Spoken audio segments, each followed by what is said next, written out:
नमस्कार। आज हम लोग बात करने वाले हैं एक सही फीचर जो आपको लॉन्ग ड्राइव की अगर मैं बात करूं, एक अच्छी तरीके से कन्वीनियंस फीचर है जिसका नाम है क्रूज कंट्रोल। नाम आप लोगों ने डेफिनेटली सुना होगा। ये रहा उसका पूरा पैनल आप लोगों को यहाँ पर दिखाई देता है। इसकी दो कंडीशंस हैं। अगर मैं क्रूज कंट्रोल की बात करूँ तो पहली चीज़, अगर मारुति के कार्स के बारे में अगर हम लोग बात करते हैं, यहाँ पर 40 की स्पीड के ऊपर होना चाहिए। और दूसरा कंडीशन अगर मैं बात मानूँ तो थर्ड गियर और हायर और ऊपर होना चाहिए ना। एक छोटा सा एग्जांपल मैं आप लोगों को देना चाहूँगा यहाँ पे। मान लीजिए आप एक हाईवे पे जा रहे हो, एक्सप्रेस हाईवे है, काफ़ी लंबा क्रूज है, सफ़र है आपका। वहाँ पे मान लीजिए आप 80 किलोमीटर के स्पीड के ऊपर आप अपनी स्पीड लॉक करते हैं। सो पहला स्टेप आपका क्या होगा, आप ये जो क्रूज का बटन आप लोगों को दिखाई दे रहा है उसको आप ऑन कीजिए। वो चीज़ आपको ग्रीन कलर की MID में एक बटन आपको दिखाई देगा यहाँ पर। That means your cruise is on. उसके बाद आप स्पीड लेके जाइए, जो भी स्पीड आप चाहते हो।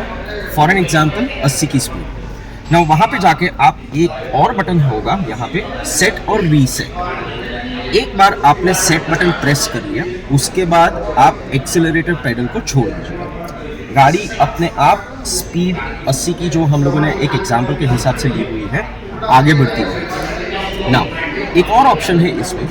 मान लीजिए आपको स्पीड थोड़ी बढ़ानी है तो आप उसको कैसे कर सकते हो। एक टैप अगर आप ऊपर लेते हो तो फिर उसकी स्पीड आपकी बढ़ती है 1.6 किलोमीटर्स पर आवर के स्पीड से।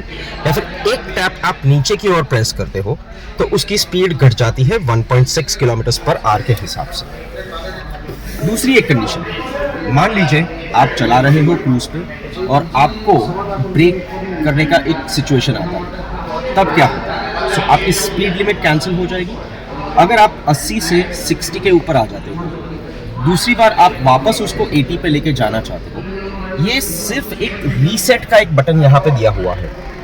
एक बार आप रीसेट बटन वापस प्रेस कर दीजिएगा ऊपर की तरफ, स्पीड ऑटोमेटिकली आपकी 60 से 80 तक वापस चली जाएगी और वो क्रूज करेगी। Thank you so much.